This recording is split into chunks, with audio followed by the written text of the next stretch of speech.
Hello and good evening to my Tool CT talk.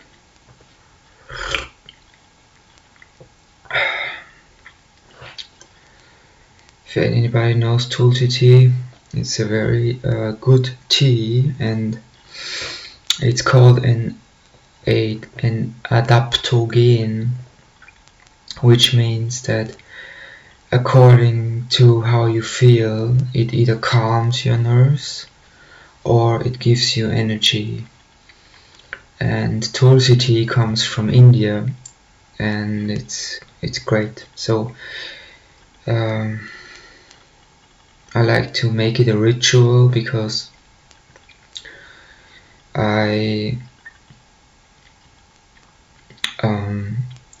I've recognized the value in ritual and how important it is to have a ritual, because all these little things that most people take for granted, like these little rituals that people have, or let's call them their idiosyncrasies, their little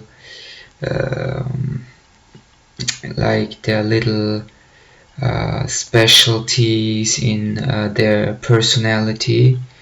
They are very, very, very important.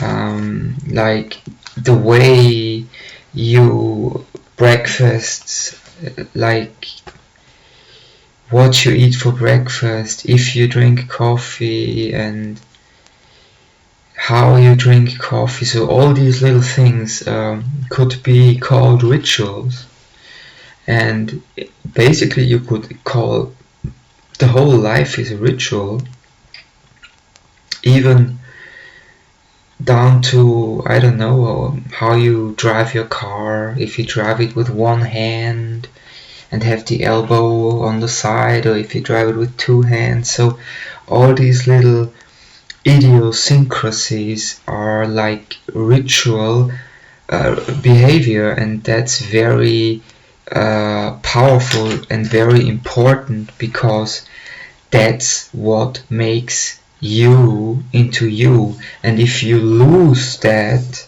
for example, through taking drugs, because taking drugs is like, I don't know, if you take drugs, it's like you don't need anything else.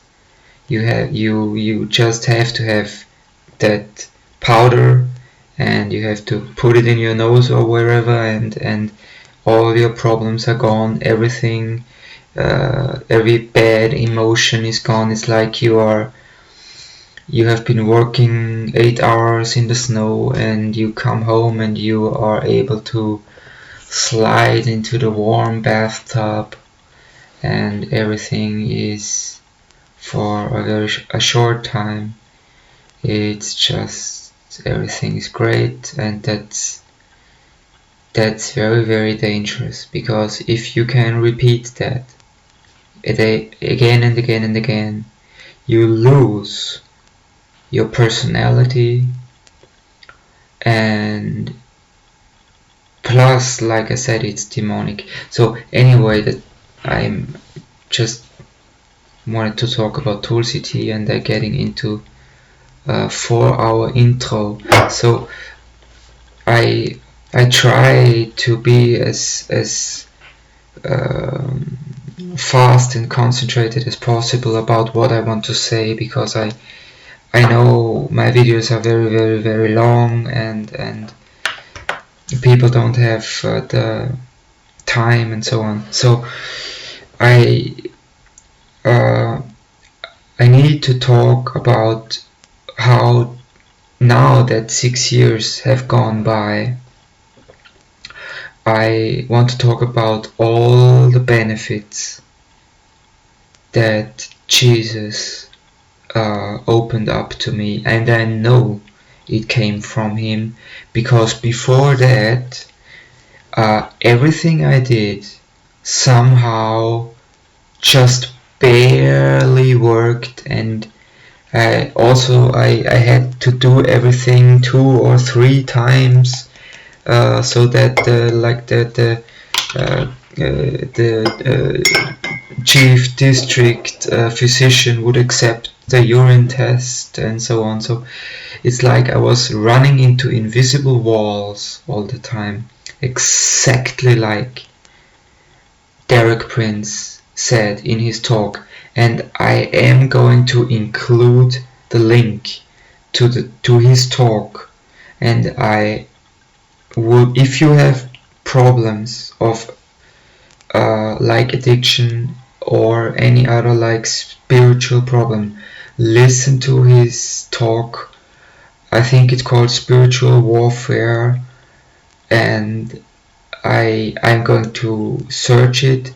I'm going to put the link down, and I'm also going to put excerpts down if I find the right ones. For example, what are the objectives of demons, how do they work, and so on, because it's extremely important. Nobody's going to teach you this anymore. You won't hear that in church, and it's extremely important. And there, as far as I've heard, there are many Christians who don't believe in demons, and that's like a paradox, because the whole Bible is Jesus healing people from demons and the palsy and so on. So that was his ministry. Basically, he was a deliverance minister. So if you don't believe in demons, you don't believe in the Bible. So think about that. So in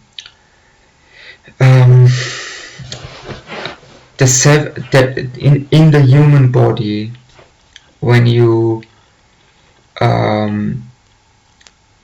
look at it from a Hindu standpoint, you have the 7 chakras, and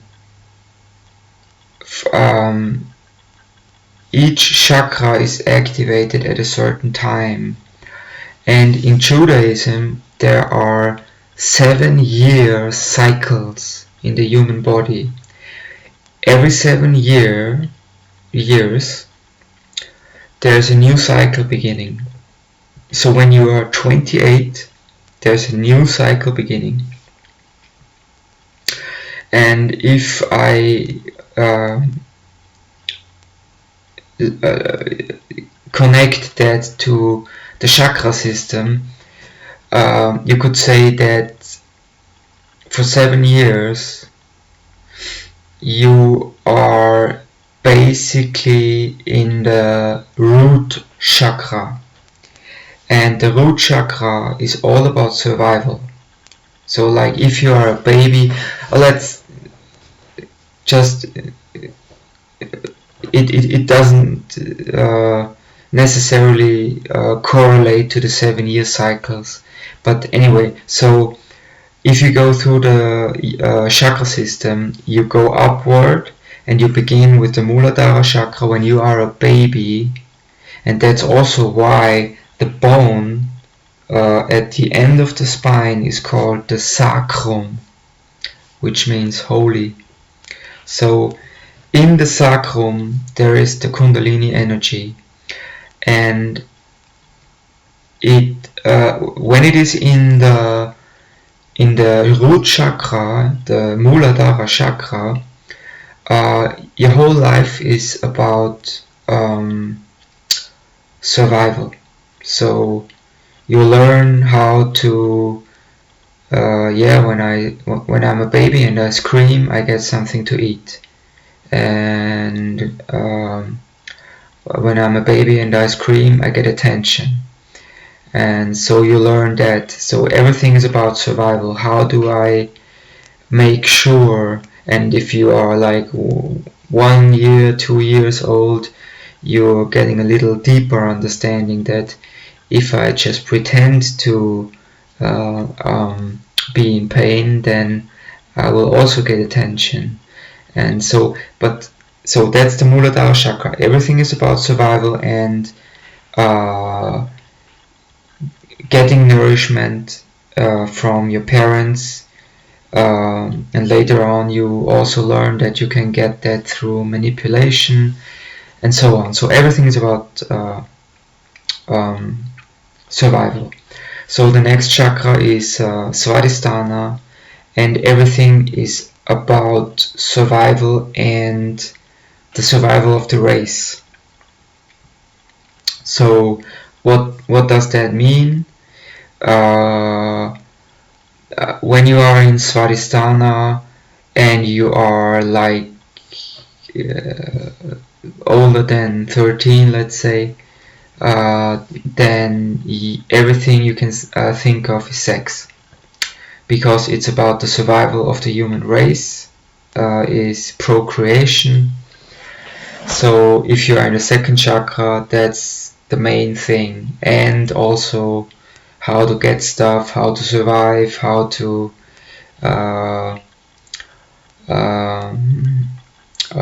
procreate. That's Svadhisthana. So now when you go into the next chakra, Manipura,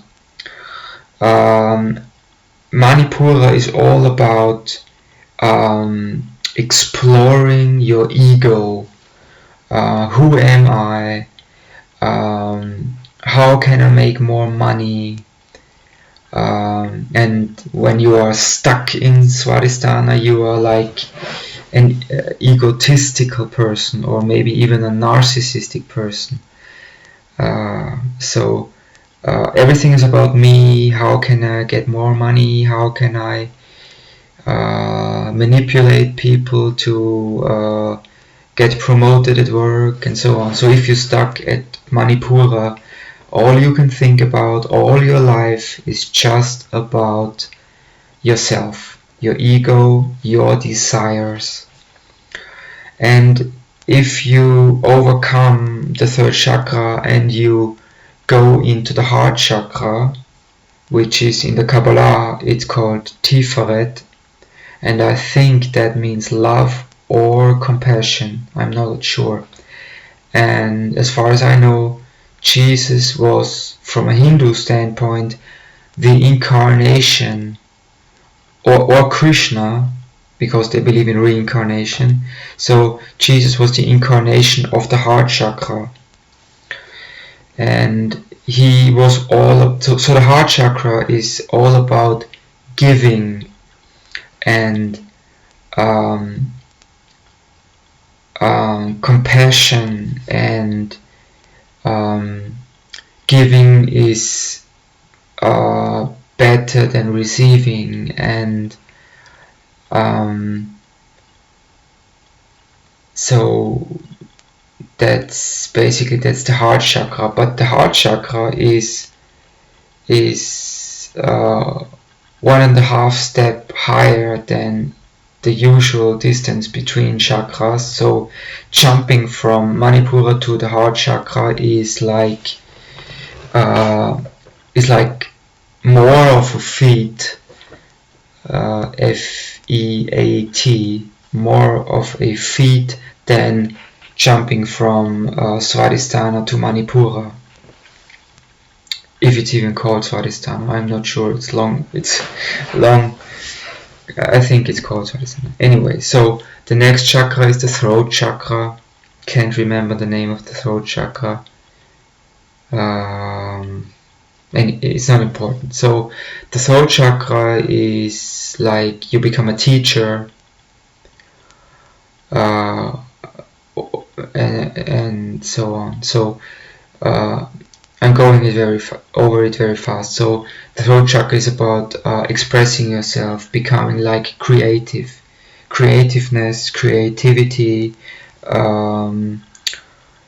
wanting to become a speaker, a teacher.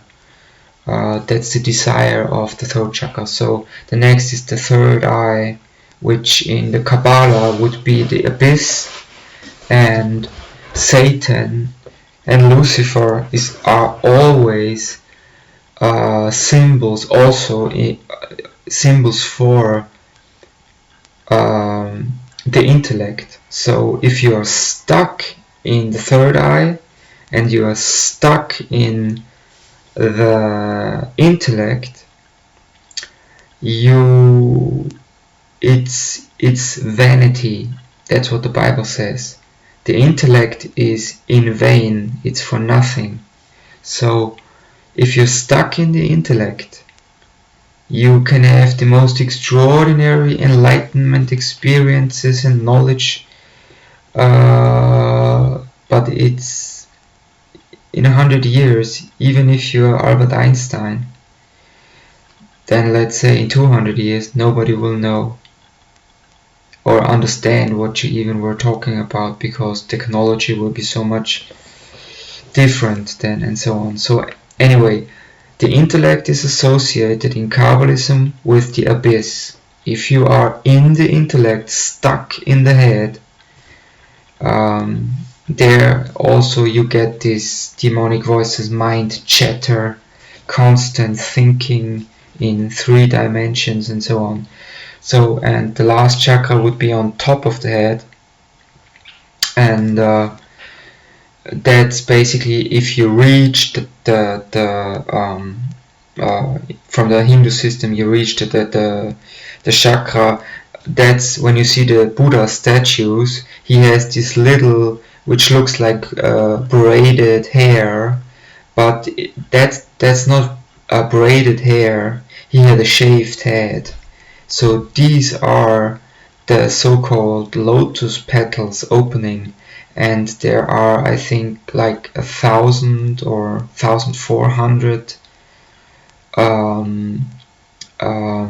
nadis, which are energy points on the head. And when you see these Buddha statues sitting like this, with the third eye here, and these which look like braided hair on the head, these are the energy centers opening up. And when the crown chakra opens up, for example, if you have a Kundalini awakening, then that's what Hindus call enlightenment. But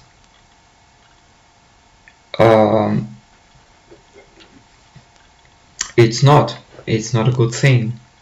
So all they try is get enlightenment, but in reality, if you have a Kundalini awakening, you open the crown chakra up, you get so sensitive to other people's emotions that it's like you are in hell.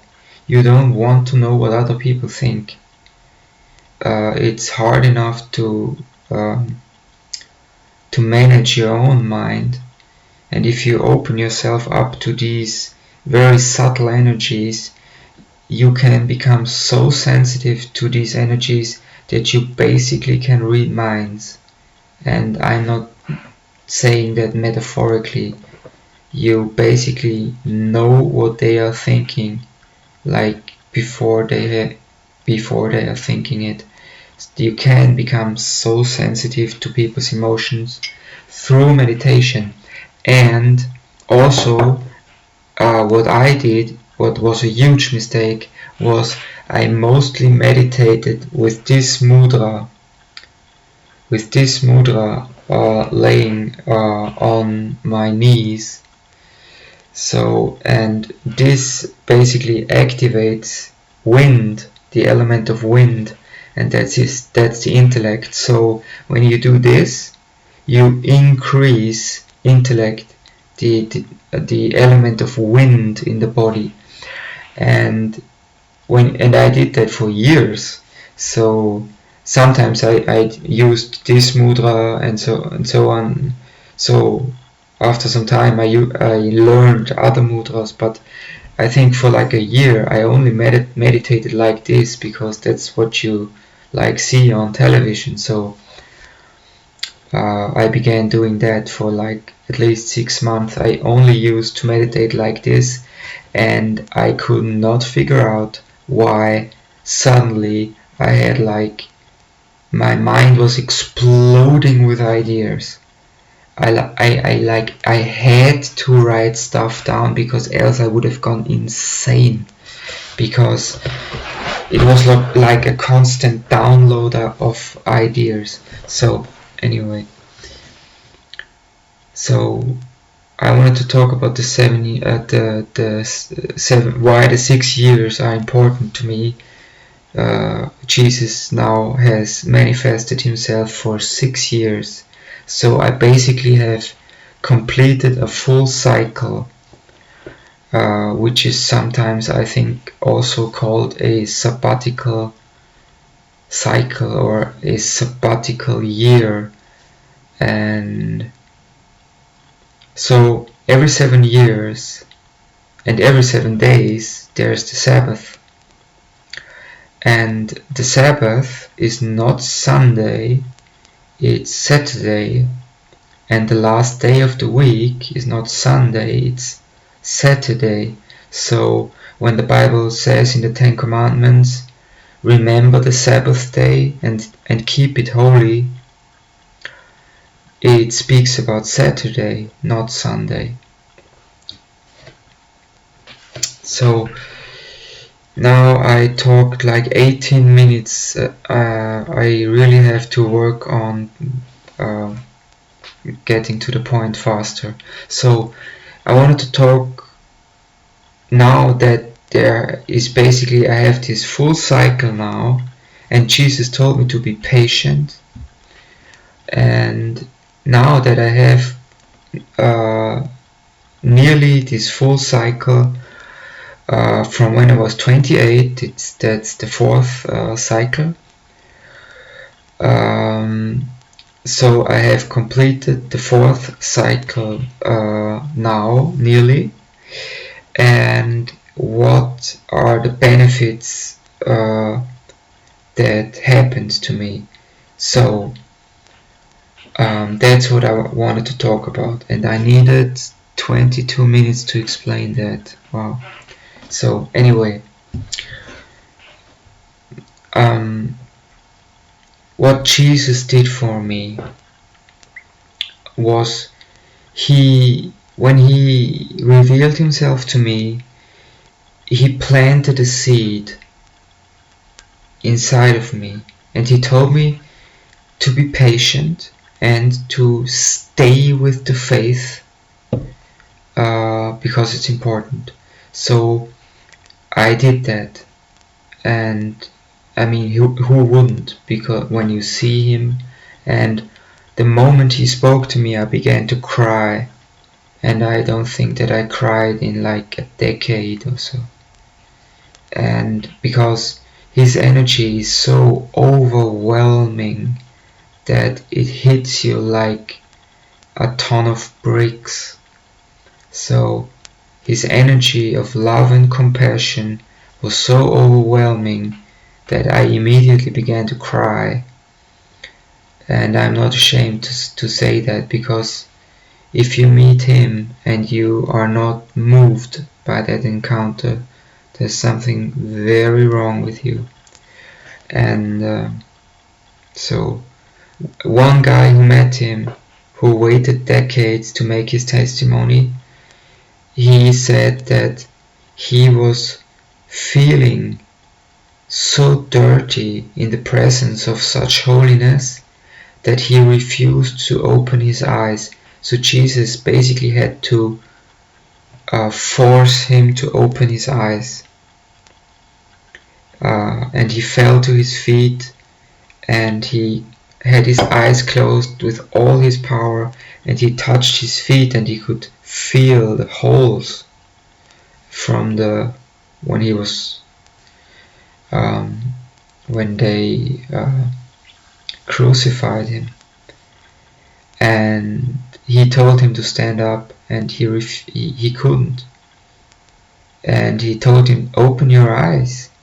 And he said, no, sir, I'm not worthy. I'm not worthy. And that's how you feel in the presence of holiness. You feel dirty, ashamed, and you burn with shame. So, and according to the Jews, that's what hell is. You burn in the spirit body with embarrassment and shame. That's hell. That's what hell really is. according to the Jews. So what did Jesus do for me? There were several.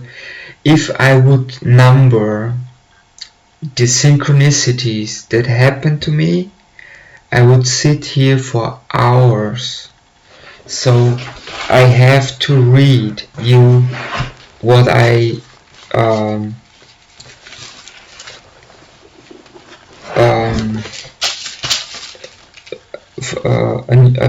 a psalm that I opened the Bible yesterday, and again there was a psalm that like expressed exactly what I think, and I really think calling this book a living word makes a lot of sense. So listen to this, because I said if I would number the synchronicities that happened to me in the last 6 years, I would sit here for 24 hours at least, when I could remember them all, because there were so many.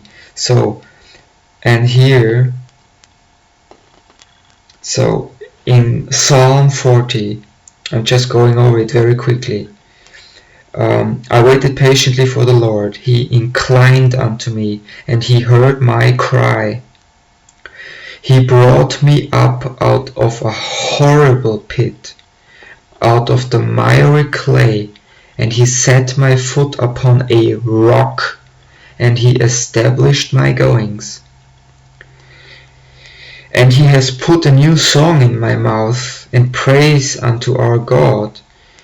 Many shall see it and fear, and shall trust in the Lord. Blessed is the man that maketh the Lord his trust, and respecteth not the proud, nor such as turn away aside to lies.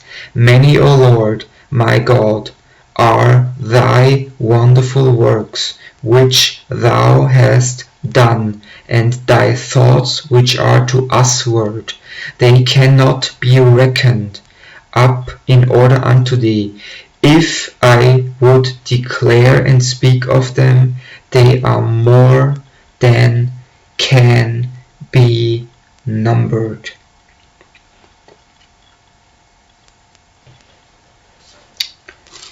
So this is absolutely, it speaks out of my heart. I couldn't say it better than this psalm said it, so why not read it?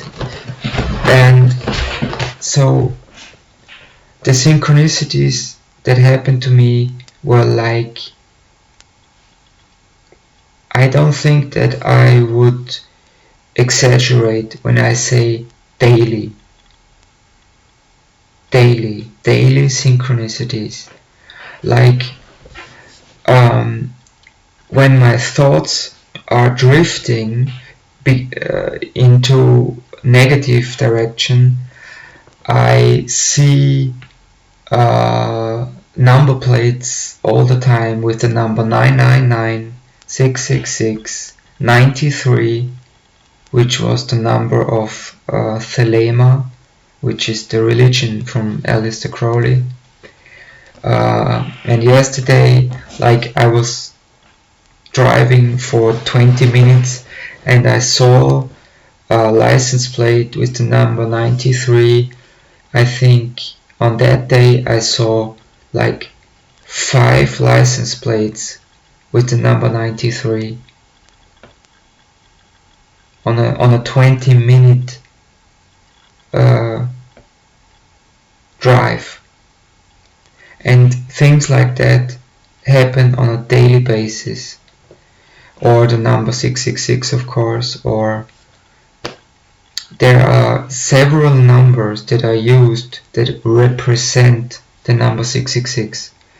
For example, 23, because 2 divided by 3 is 0.6666666 periodically, so forever.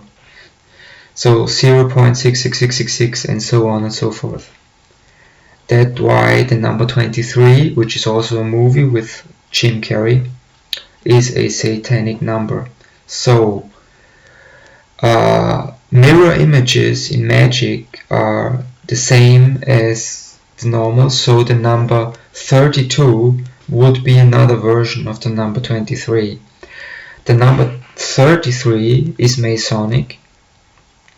Then there is the number 13, which like Friday the 13th. So then there is 999, which is basically 666 up or put up or down, and there are several of these numbers. And if you watch South Park with open eyes, you cannot unsee the numbers.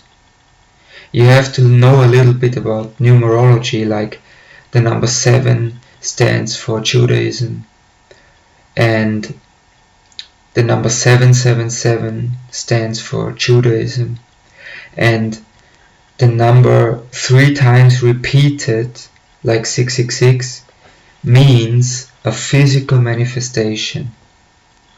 So 777 would be a physical manifestation of the number 7, and the number 7 represents completion and Judaism. So Kyle, as far as I know, if you add up the numbers until there's 1 digit left, it's the number 7. I think in South Park, Kyle has the number 7. The character Cartman, I think he has the number 13. Stan, I think, has the number 6.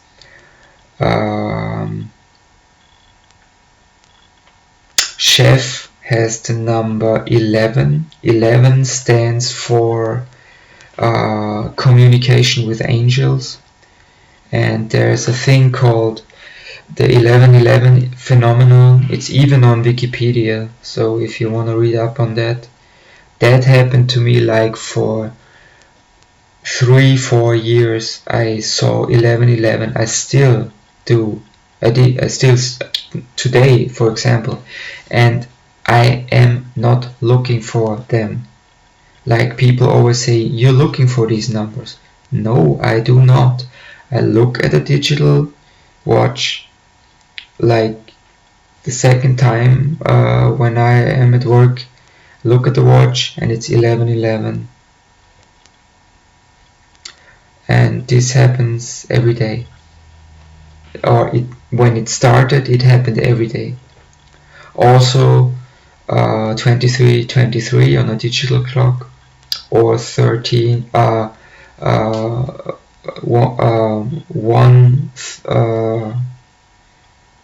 what am I saying? 10101, then 0013, and when I had the demonic dreams, I used to wake up at 3:33 a.m. like every day when I had demonic dreams. When I finally could move again, I looked at my digital watch, 3:33,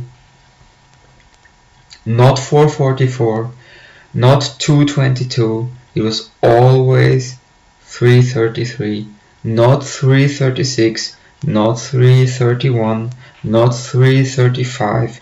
It was always 3:33 for 6 months. So that's about the synchronicities. So I could go more into detail, but I don't want to. It takes too long. So what did Jesus do to me? I was a lifelong smoker. I smoked I smoked my first cigarette when I was like 13, and when I was 16 I was a heavy smoker, and I stopped smoking. So sometimes I smoke a cigarette, but I used to buy a pack of cigarettes for a lot of money every day, and I haven't done that for over 6 months.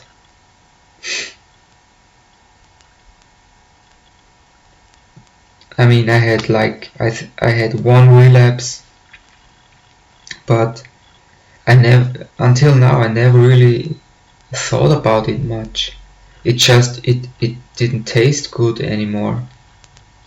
And after Jesus came, several things just tasted differently and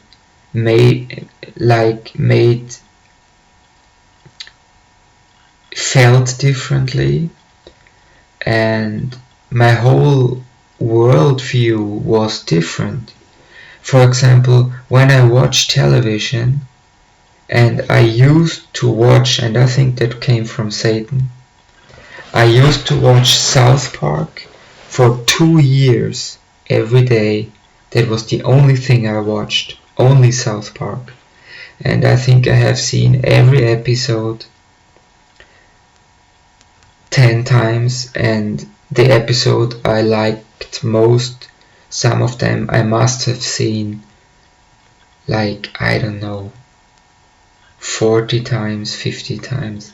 So there are 23 seasons, and there are 14 episodes in each season, and I watched all of them in a 2.5 year time span after Jesus came. I think that was one of the last avenues that Satan used to influence me in a negative way.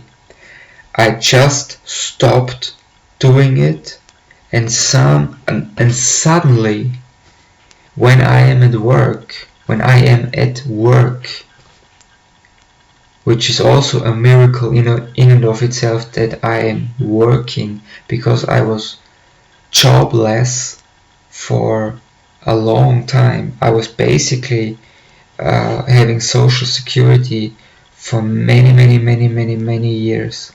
So, and my body disintegrated completely because I let myself go, because I had no hope anymore. I had no hope. Why would I assume that I would ever work again? I was addicted to 5 different drugs. I wasn't human anymore. I lost my humanity. I had an existence, but I had no life.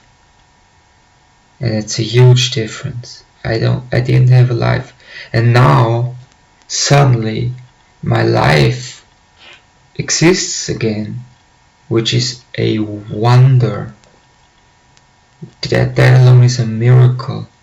So most of my friends who got into the same things that basically they dragged me with them into this pit, and I was a people pleaser. I couldn't say no, and I was the first who had a driver's license, so they always used to call me, please drive me to the city an hour away, I need heroin, and I give you this and that money or whatever, drugs or whatever. That's how it started. So, and I lost my soul, I lost my life. I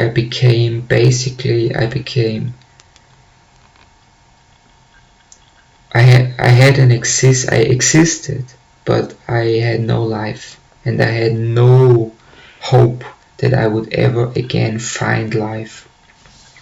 So, what did Jesus do for me? I was involved with a Christian hypnotist, and I was really into that because I was very much into meditation, and this guy really was good. So he did things that were unbelievable. You wouldn't believe it if I told you. Like he put me in a trance, and he said, I'm going to stick a sword into the top of your head, and it reaches to where your heart begins, but it doesn't damage you. It's a sword of strength. And he steps behind me and does like this motion, and I felt like this thing going into my head, down into my thing, and through my esophagus into my heart. And he said, this is a sword of power, and this is now a part of you.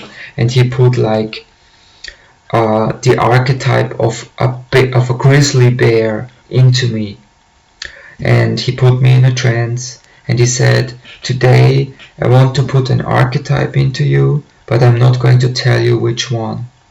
He always did that. So we did that, and I felt this archetype being placed into me, like someone, I don't know, has opened the door into my body and put something in there. So I felt it inside, and I felt the energy shifting around me very, very powerfully.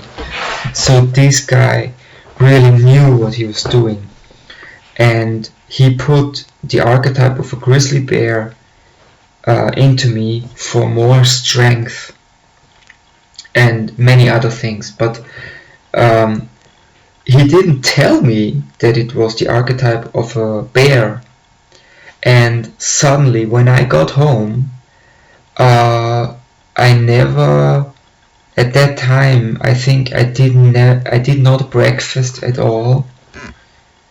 But suddenly I had to make myself 2 or 3 honey bread with butter and honey on top of it, which I usually never eat. And the next time I met him, he told me which archetype he put into me, and he told me that it was a bear. And every time he did stuff like that, and I was like, now I know why I have such a desire for honey. So this stuff is really powerful. So, but at some point I was really pondering that in the Bible it says, thou shalt not consult hypnotists and wizards and necromancers, and there's a whole list in the Bible. And this really bothered me, and when I asked in prayer,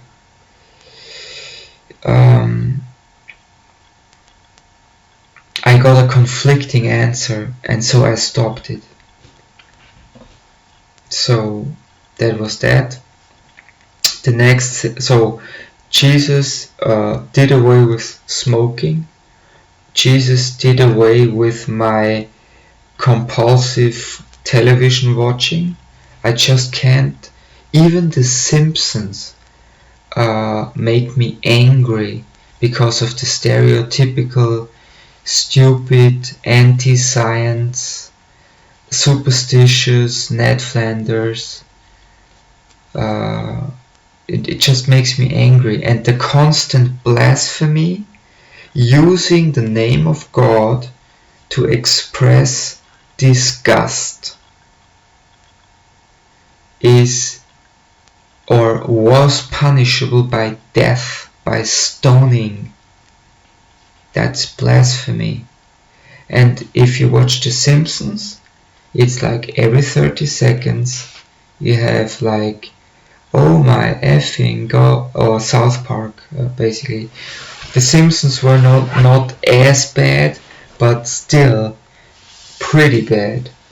And the first season of The Simpsons was even worse than like the 10th or 12th season. So the first season of The Simpsons was even more blasphemous and so on. Anyway, so I can't watch television anymore. Like, I just do it for like 15 minutes to shut off my brain to go to sleep. But when I'm sleepy, then I again open my Bible and read a few, like one psalm, and then I go to sleep. So I read the Bible before I watch television, then I watch television for like, I don't know, for 1 or 2 episodes of The Simpsons, then I turn it off, and then I read like one psalm, so that the last thing that I do every day is read the Bible. So, and one thing which was incredible, which I wanted to speak about last, was when this happened with Jesus. Nobody believed me, except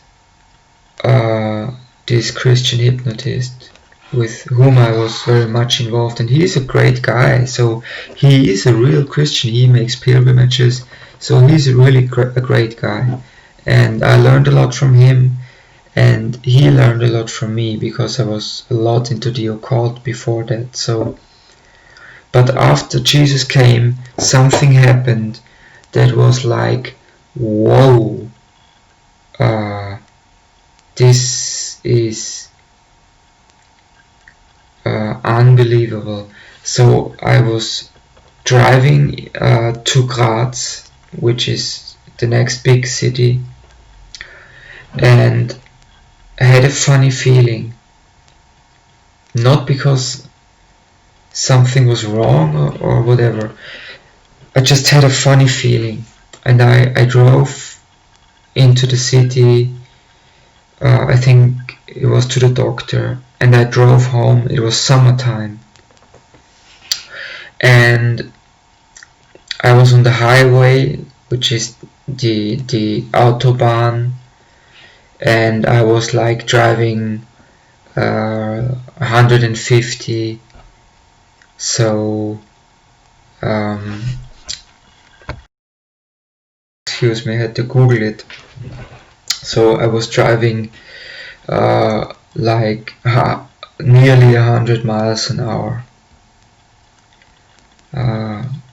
So I was like driving 160, that's 99 miles an hour. So, and still I had a funny feeling. And I drive off of the highway where it goes to my village, hometown. I drive off the highway, and I hear a voice in my head saying, stop, maybe you should, I don't know if it was a suggestion, but the voice said, drive to the right and stop the car. So I drove where I was immediately. I drove to the right side of the road, and I stopped the car. I turned off the ignition. I opened the door, and I had some, but the car was just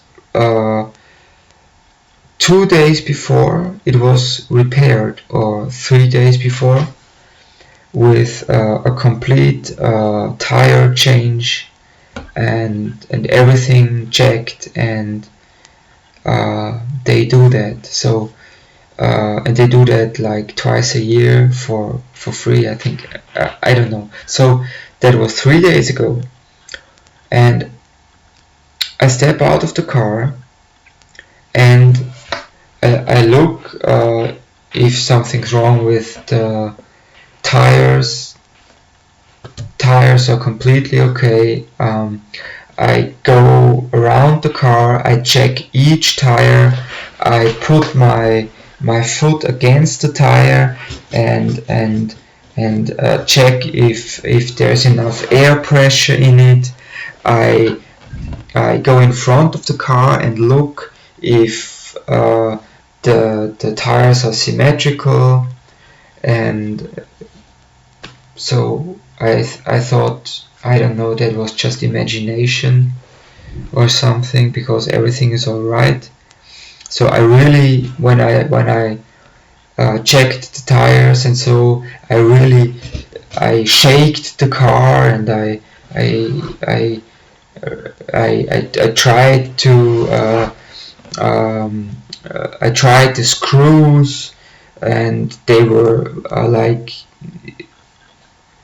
uh, bombarded into there, so the screws were okay, everything was okay, so I couldn't find anything. So I thought maybe I imagined that or something.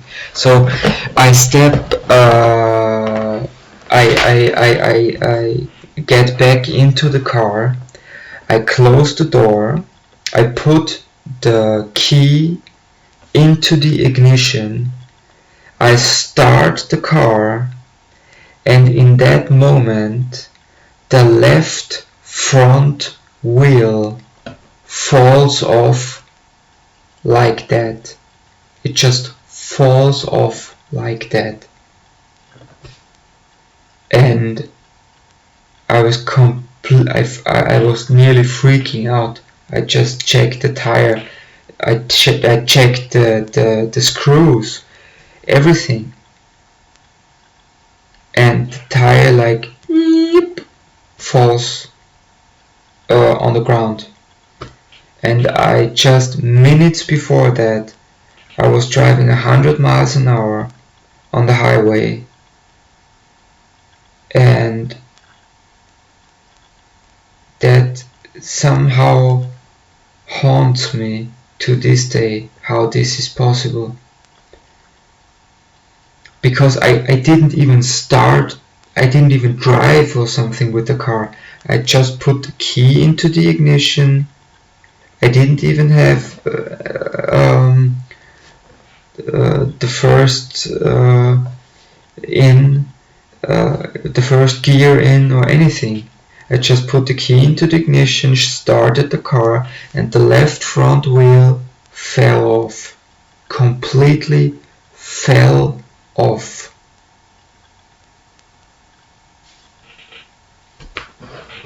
That's the most extraordinary thing that happened. And yeah, so, and I think that was an attempt on my life, and I think that the voice that talked, and that was a loud voice, that's not like in meditation. It was like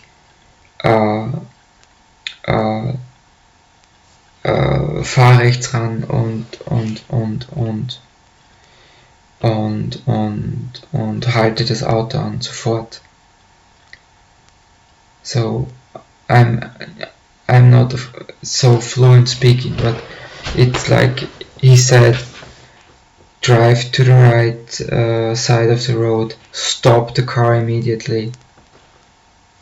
I don't know where that came from, because it was not like in meditation where you hear, where you can basically have a dialogue, but you have to learn, because these voices are so tiny. You have to learn the difference between your own thoughts, your imagination, and these external voices. And this was like a loud voice in my head saying, drive to the right and stop the car immediately. So in a loudly, maybe it was even like an external voice, I don't know. I just remember it hearing it loudly, and I was alone in the car, so I can't ask anyone. So the only thing that I had a funny feeling that day about the car, but I didn't really know why or what, because it just was repaired, everything was paid, there were a completely new set of tires on it, but still I had a funny feeling, and suddenly this voice, and then this happens. So this may be one of the most blatant examples of the protection that I was under. Because if this would have happened like 4 minutes earlier, I would have been on the highway with 100 miles an hour, and I would have lost my left front wheel, and I would definitely have then slided to the left and would have had a frontal collision with the highway going in the other direction if I would have gone through the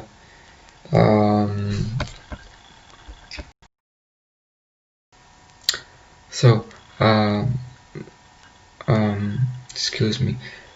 So what was I talking about? Yeah, so if that would have happened on the highway like a few minutes earlier, I would have crashed through the rails in the middle, and maybe even would have gone into the highway going into the other direction. So this could have definitely killed me, and I owe it to a voice in my head that I'm still alive. So to everyone who thinks I'm crazy, O ye of little faith.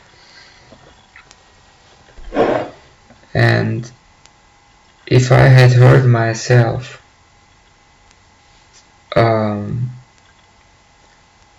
speaking like this 10 years ago, I would have said this person is crazy.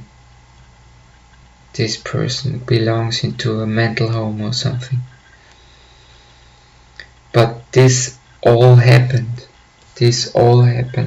So there was a war going on, and when I was in prayer, and I talked in prayer to the Holy Spirit or Jesus, he often let me in some details, so I know that there really was a war going on, and that they really had to think about what they should do with me, because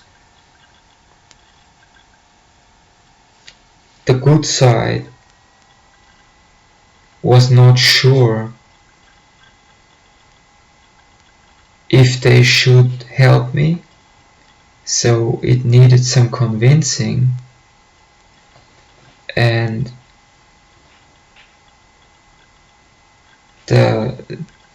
the evil side that was fighting to keep me on the wrong side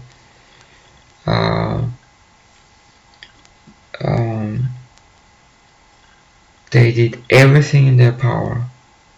And I mean, Derek Prince lays it out perfectly, but you have to watch all the 4 hours of his talk about spiritual warfare. Maybe it's even longer. And step by step they did everything he said. In the 1980s, they tried exactly what he said they would try. He said, for example, they will isolate you, which happened. They will, even if you find Christ, they will do everything to make you doubt. That happened.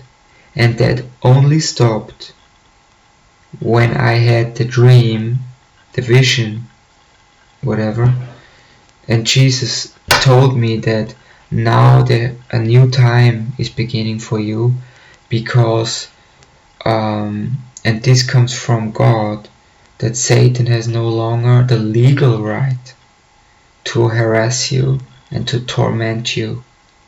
So there will come a time of blessings, but still you will have to be patient. Like always, you have to be patient, and that's also a thing that I wrote on this note here. Never forget the prophet Daniel. Never forget that, because he was the most important human being at that time on the earth for God. And he sent him an angel with a message that was important, and it took the angel 21 days to get to him because of the massive opposition of the satanic side. And that's why I think Jesus stressed patience so much, because the other side is also powerful, and they can fight angels, they can fight them off. So, and in the book of Daniel, the angel said he wouldn't have made it without the help of the prince Michael. So that's the Archangel Michael. And if you need protection, the Archangel Michael is the best thing that you can, in my opinion, because I basically I pray every day to him, because like they did things like that, like they made a car that was just repaired a few days ago lose a wheel where there were like 5 or 6 screws in there that were that long and that thick. 6 screws in that tire, and all of them broke in the middle off. So I don't know if that's not a supernatural thing for you, then obviously there is no such thing. And and so yeah, so that's just what came to mind. And the video is, again, I'm sorry, very long. I'm trying to make the videos shorter, but it's just, and the last thing that I wanted to say is that you how should I say that, you have to take up your cross every day, and it's uncomfortable and sometimes it hurts, but it's way better than the alternative. It's way better. And the fact alone that I am working, and now I'm going to even get a job where I get pretty decent money, so that's just an absolute miracle. So God does open doors, and God is always with you, Even if you don't believe He is with you, and He waits for the perfect moment to make Himself known. And if I hadn't found that out, I'm pretty sure that I would be dead now, or beyond repair. Maybe I am still, I'm not sure, because I mean, Jesus has done so many incredible things in my life that, really, like the psalm says, He has put a new song in my heart. It's like I have bad days like everyone else, where I think everything is bad and it's getting worse and worse, but then there are also days where I grasp the fact that God is actively helping me, and that's a fact. You can't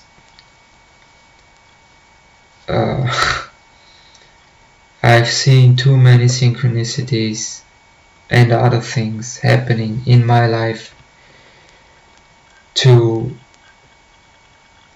in my opinion, probability mathematics alone proves that there are angels and demons.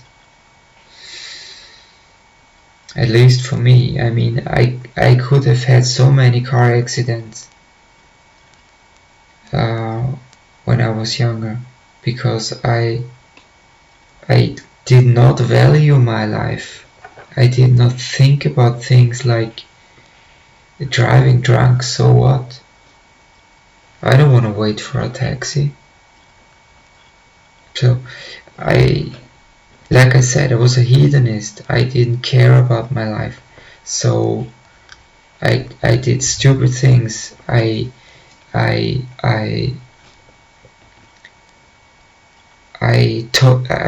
was taking risks that were just incredible risks. So I mean, I could have gone to prison. I could have died. I could have died in a car accident. I could have died of an overdose. I could have died from many things. I could have been killed on the streets. Many things could have happened. And now, often when I just am alone and I'm walking, I just begin to sing like a song or the words of a song, just out of gratefulness when I again grasp this situation. And yeah, so basically that's what I wanted to talk about, what Jesus did for me. And there were many other things, but I can't go into them all because I don't want to bore you to death. So thank you very much for listening, and I'm honored for every view and every like, and if it's just one person that gets some encouragement out of that, or some hope, or something positive, then it's worth making these videos, because I think I've led a life that I think I deserve I deserved to be put to die in my sins, because I was such a habitual sinner. But Jesus anyway gave me a second life, and I mean a second life because my personality changed like 180 degrees, and the way I am now, I was a completely different person 10 years ago. So thank you for listening, and don't forget to drink tulsi tea. Good night.